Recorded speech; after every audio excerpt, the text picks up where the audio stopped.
My name's David Foreman. I'm a senior lecturer in nursing and healthcare practice at the University of Derby.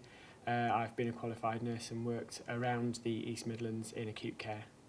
My personal experience of dementia is generally working as a registered nurse for the last few years, working with patients with dementia who come into contact with all types of acute service. As a nurse, not necessarily working in a dementia or a healthcare of the elderly field, dementia has a significant impact on the ability to care for patients in the same way as other patients. Well, I think communication is a really significant part of how we function as human beings. It's the basis of a civilised society. And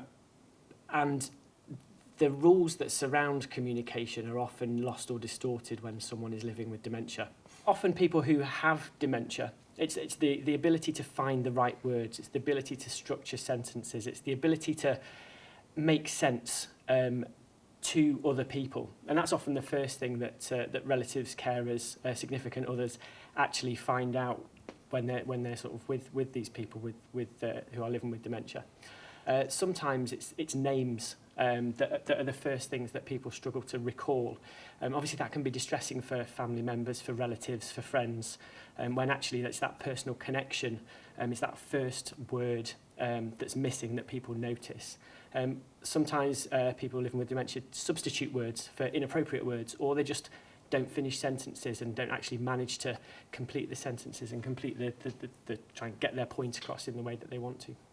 Communication is a two-way process, and being able to speak is one part of the process, but being able to understand and receive information is a separate part of the process. I understand that different forms of dementia have different effects on different parts of the brain, which in turn have different presenting profiles in terms of the person's ability to both give and receive information.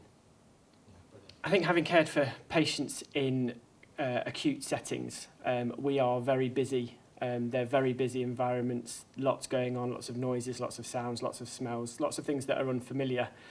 And people living with dementia hold on to those familiar things. So I think as soon as they're removed from their familiar environment, their ability to communicate is impaired further.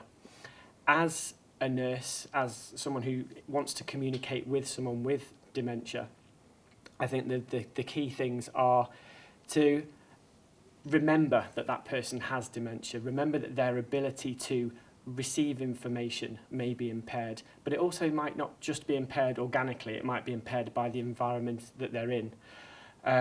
Trying to take your time, trying to be not rushed in your communication, trying to make sure that the environment in which you're in is calm, it's quiet, there are no particular distractions, visual or sort of auditory distractions, to try and make sure that person has your full attention.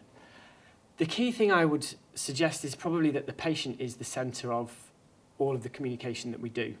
That although we understand that they have difficulties with communication, both in giving and receiving information, they should still be the centre of everybody's communication.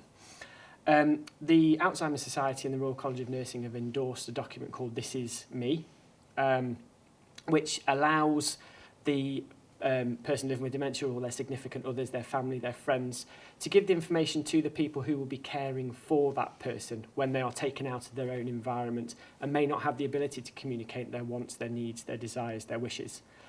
That goes a long way towards making the care person-centred.